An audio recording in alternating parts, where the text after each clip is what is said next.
Assalamu alaikum wa rahmatullahi wa barakatuh. You are welcome to yet another economics class. Today we shall be looking at the market structure. So we are going to consider what market is all about, types of market structure, and specifically today we shall be considering the perfect market. We shall look at its characteristics, its meaning, as well as the price and output, as well as the profit determination under the perfect market, both in the short run and the long run, with the aid of suitable diagrams. May Allah assist us. To start with, what do you understand by the word market? Market is described as a situation or any arrangement whereby buyers and sellers are brought into a close contact for the purpose of buying and selling of goods and services. So this basically means that there are several arrangements through which business transactions can take place. It is not necessarily mean that buyers and sellers must meet at a particular place before transaction can actually take place. It can take any form, and that is why it is safer to define market as far as economics is concerned as a mechanism or as any arrangement or a situation whereby buyers and sellers are brought into a close contact for the purpose of buying and selling of goods and services. That is that about the market. Then when we talk about market structure, we have different classifications of market. That the market have been classified into different categories based on certain factors. But as far as the market structure is concerned, it's another classification which is majorly based on the calculation of market on the basis of prices. So when we talk about market structure, we are talking about a form of market that try to consider the level of competitiveness that actually occurs in a given market. And as such, we have two major types of market under this perfect market. That is, we have two different forms of market under market structure. Markets that are classified based on price, and the two forms of market that we have under the market structure are one, the perfect market, and two, imperfect market. We shall consider these types of market one after the other, but as I said earlier, for today we shall consider only the perfect market. So we are going to look at what perfect market is all about. We are going to consider its characteristics as well as how its price, output, as well as profit are determined in the short run as well as in the long run with the aid of a stable diagram. May Allah assist us. What is a perfect market? A perfect market can be described as a market structure which involves many buyers and sellers that deal in homogeneous products, such that the operators in that market are price takers.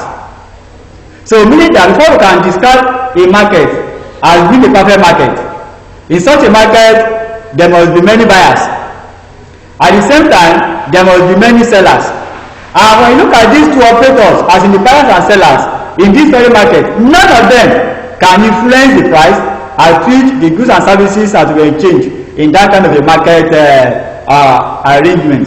So that is what a perfect market is all about. A market that involves many buyers and sellers that deal, as in that buy and sell homogeneous products, whereby the buyers and sellers are price takers.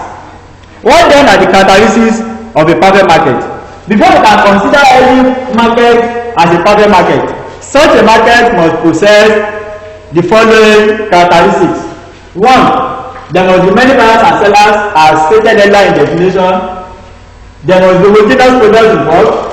There must be perfect knowledge of the market. Perfect knowledge of the sources must also take place. There must be free entry and exit. There shouldn't be any form of collusion, and also there must be absence of preferential treatment among others. We shall be taking these characteristics one after the other and also consider their implications on the operation of the market, of the perfect market. The first characteristics has to do with many buyers and many sellers. Before a market to be considered as a perfect market, in such a market there must be many sellers and there must be many buyers. The implication of this is that In a private market, we have many buyers, and as such, it means the action of a buyer will never have any influence or effect on the operation of the market entirely. Also, there are many sellers, which basically means that action or inaction of a seller in that particular market will not have any influence on the operation of the market. Let's say, for instance, we have in a particular market involving many buyers, as I've said, and don't forget that we said that in a private market the operators are price takers. None of them can influence the price. The sellers cannot determine the price at which they are going to sell. Also, the buyers cannot say, okay, this particular product, this is the amount I'm going to pay. No, it is far beyond their control.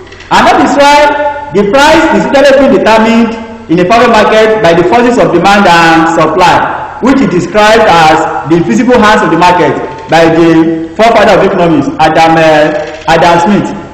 So, since buyers cannot determine the price, we now have a particular buyer in a market that is not satisfied with the price at which that particular product is being sold.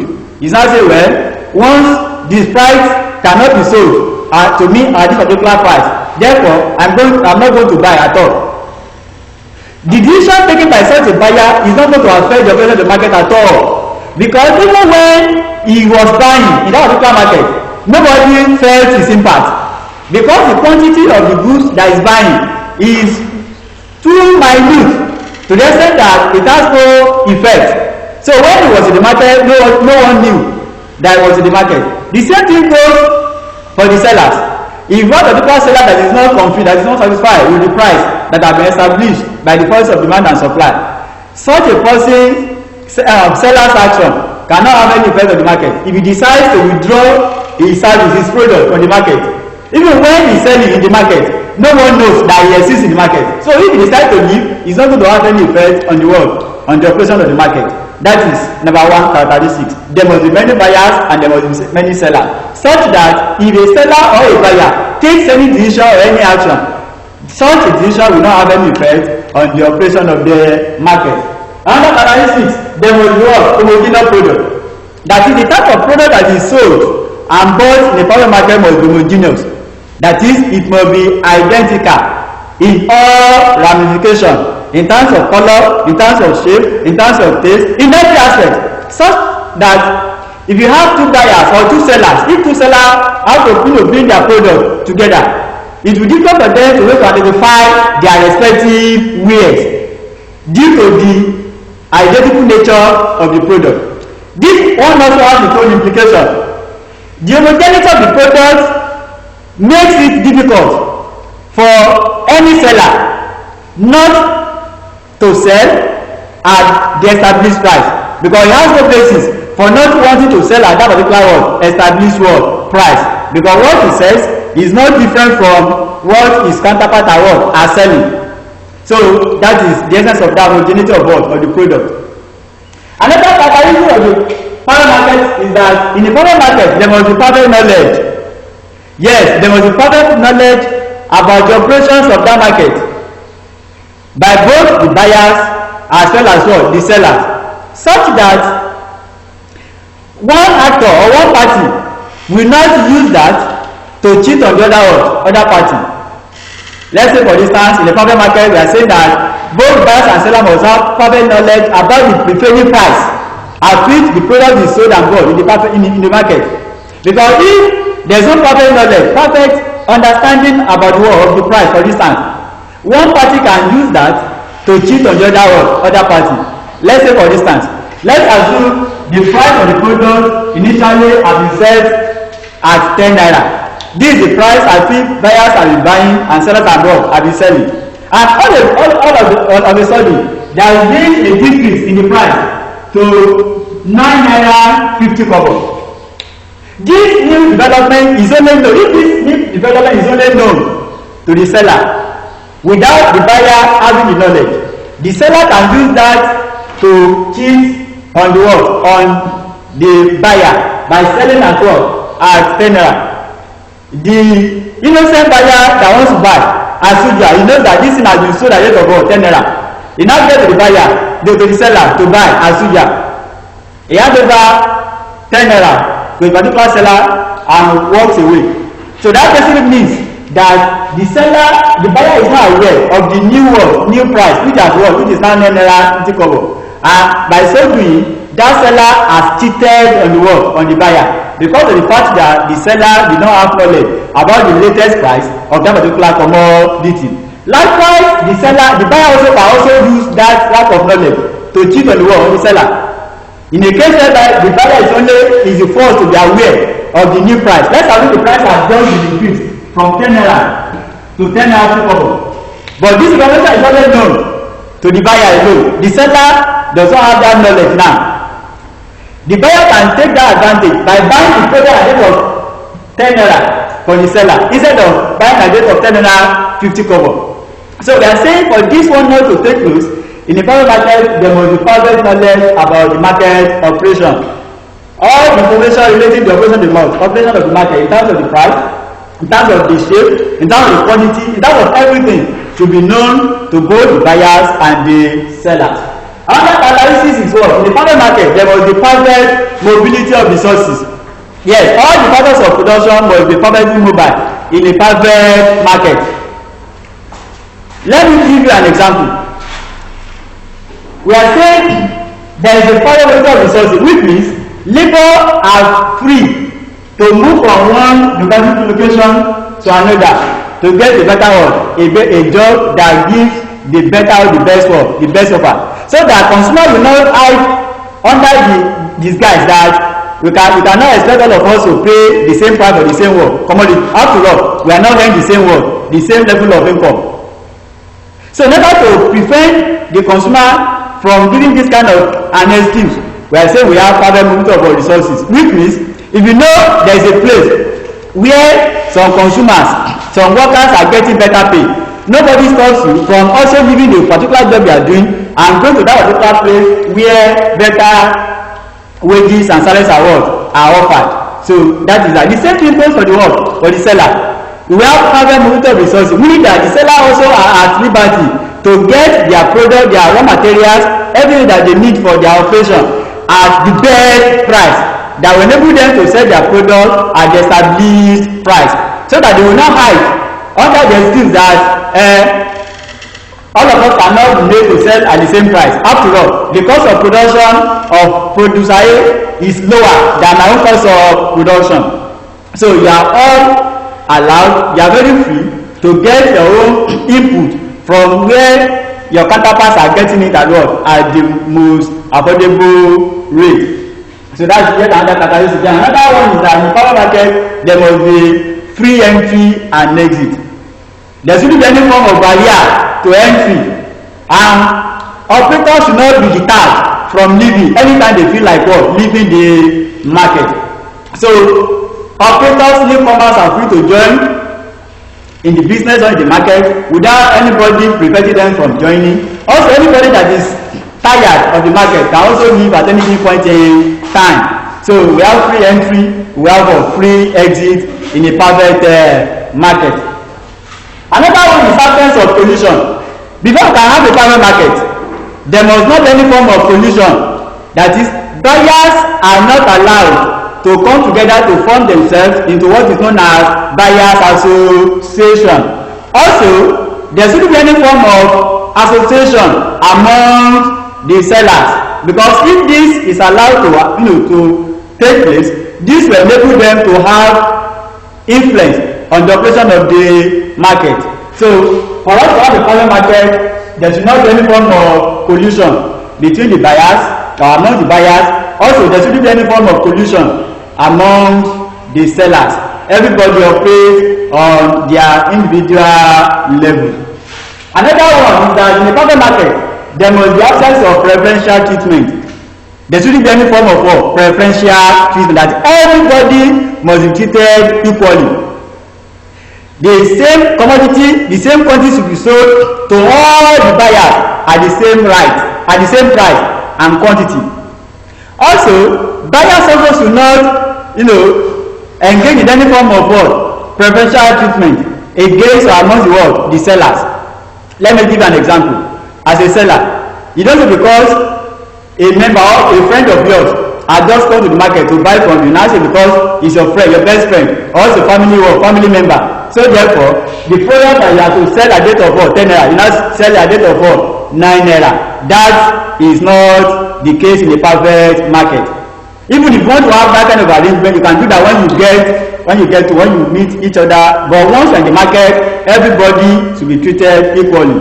Also, buyer also should not treat, prefer one seller to another seller. So that is another characteristics, and so on and so forth. So these are some of the characteristics of a perfect market. What can have a perfect market? If any of these characteristics is missing, such a market is no longer a perfect market. So for us to have a perfect market, there must be many buyers and sellers. There must be homogeneous product. There will be no preferential treatment. There will be perfect knowledge of the market. Perfect monitor research is also very, very essential. There should not be any form of collusion among the sellers or the buyers, and there should not be any form of preferential treatment. Next, as I look at the profit and price determination under perfect market, both in the short run and in the long run. But before we begin to look at, I would like to tell you that in a perfect market, in the short run, a perfect competitor usually makes excess profit, which is generally known as abnormal profit or supernormal profit. While in the long run, they usually make normal profit, which is also called economic profit, or you say they break even in the long run. So it's very, very essential. They make excess profit in the long run or abnormal profit. They make normal profit in the what? In the long run. We shall see that very briefly with the aid of the diagram. So we can look at the short run equilibrium. Short run.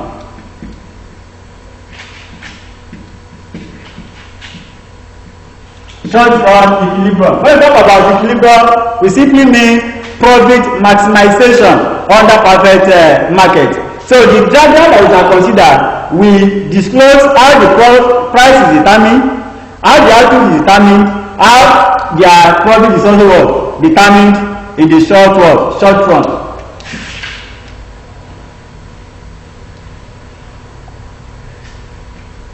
So we have this as the origin, as usual. This is the price axis, this is the quantity or output axis.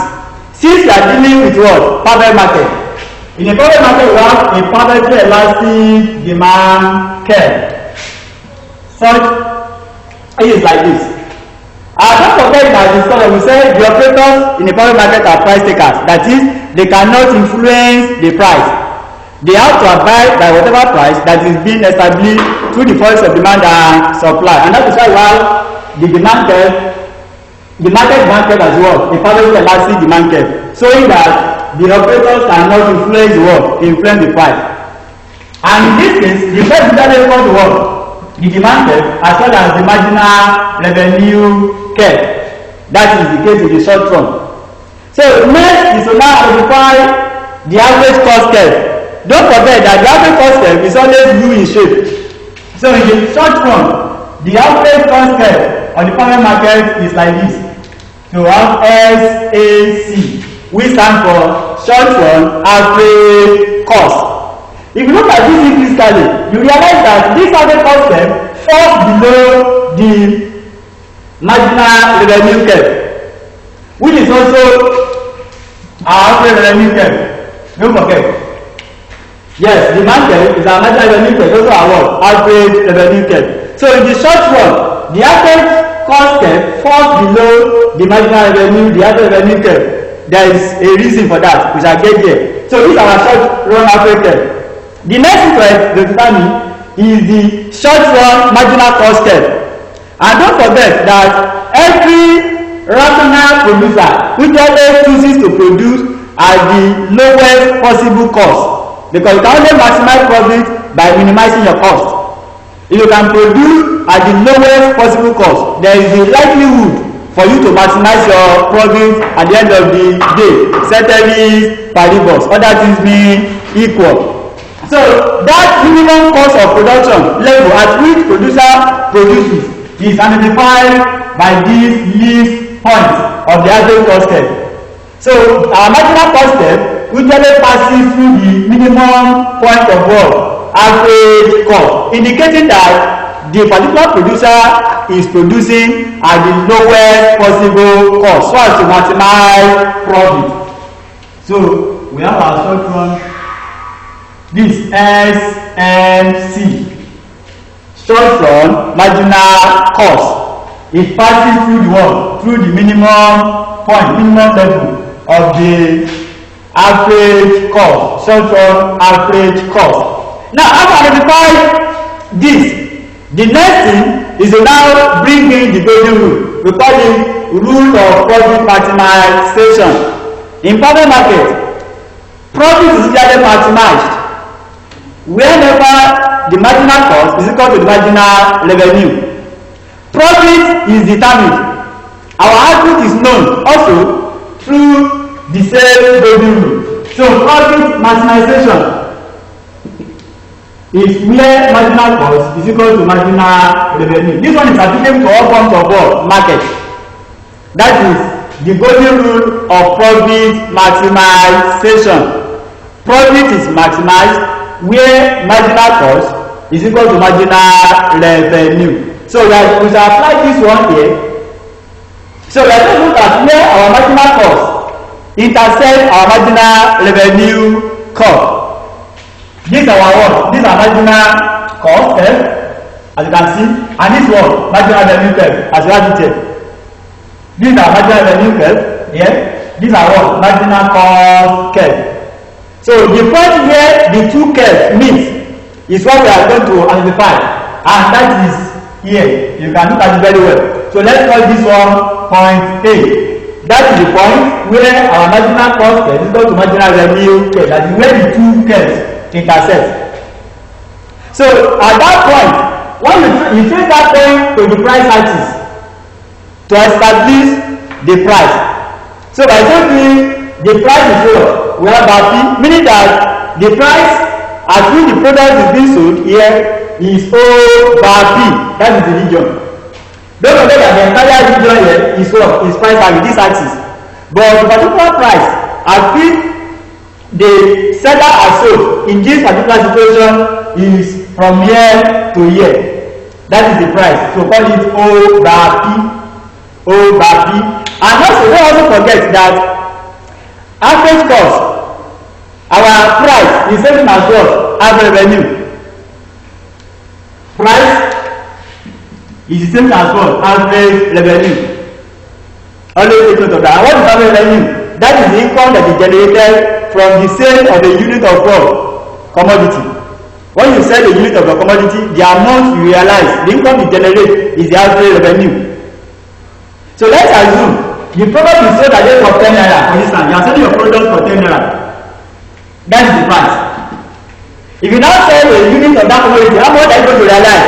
10 naira, which is your average revenue.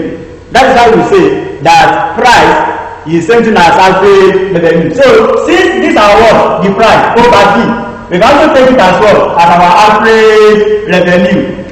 Average revenue. Because both of them are the same. Both of them are the same.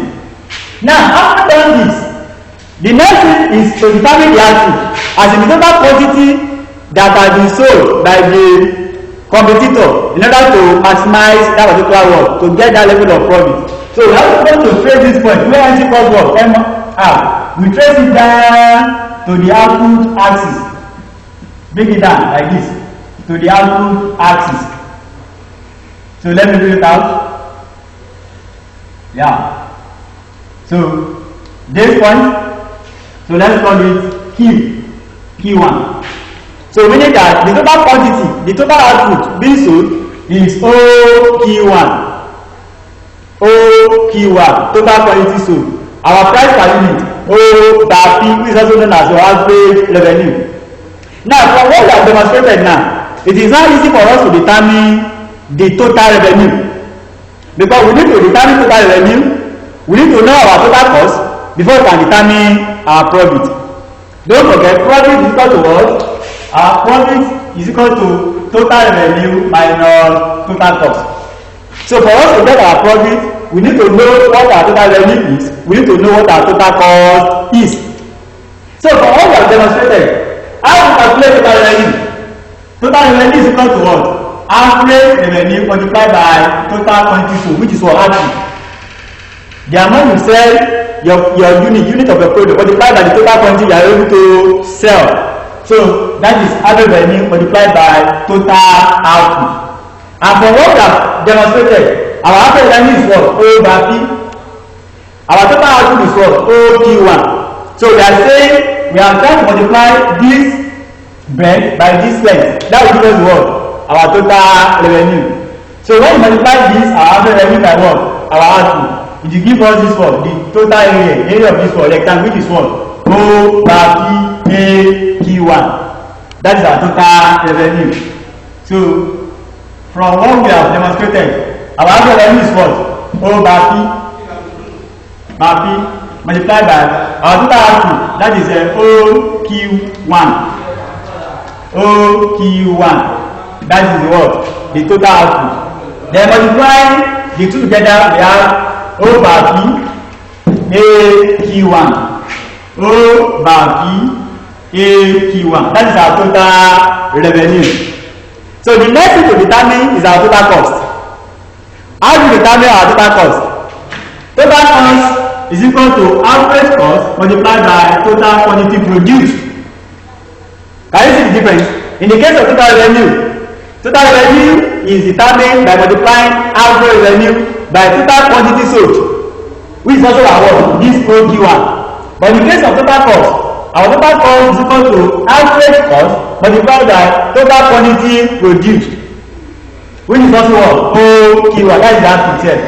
So, but before we are able to do that, we need to establish our average cost. We don't know our average revenue to be O by P. We need to establish our average cost to be able to determine our average our total cost. So how to get our average cost? It is very, very simple. What we are going to do here is that we are going to look at the line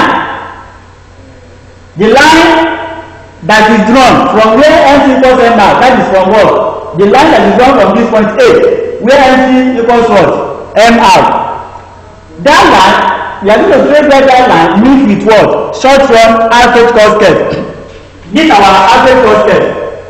So this line that is drawn from point A here, where MC equals M out, this is. So this line joins average cost curve at this point. Look at it very well. So let's call that one point B. The line that is drawn from where MC equals M out at point A, that's the line. So this line, that line joins average cost curve at point B here. So what we are now going to do is that we are going to now trace this point B back to what? To the price axis. Trace it back to the price axis. We trace it down to the price axis like this. So we call it point C. So let's put it here, point C. So what we have done is that it means from here to here is our average cost. That is OC. That is OC. That is OC. So getting our total cost, which is equal to what? Average cost multiplied by total quantity produced. So our average cost is what? OC multiplied by total quantity produced, which is what? OQ1. So that will give us what? OCBQ1. OCBQ1. OCBQ1. That is the total of our total cost curve. So we have established that. So the next thing is to now determine our profit. I told you profit is equal to what? Total revenue minus total cost. So what are total revenue from what we have demonstrated? Our total revenue is equal to O by P AQ1 minus our total cost OCBQ1. So it's like we are trying to remove this rectangle OCBQ1 from the entire rectangle OBAQ1. So when this portion is taken out, we are going to be left with what? The upper section, that is CBAB. So that is now this shaded portion is the excess one, excess profit. So the profit, the excess profit is equal to CBAB.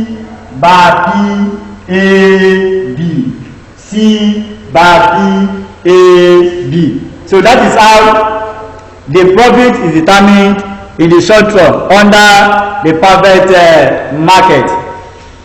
Summarily, before we end the class, we said the perfect market is a form of market that involves many buyers and many sellers that sell homogeneous product, such that none of the parties can influence the price, the price of the commodity. That is, the sellers cannot influence the price, the seller also cannot determine the price, and as such, both of them are described as price takers.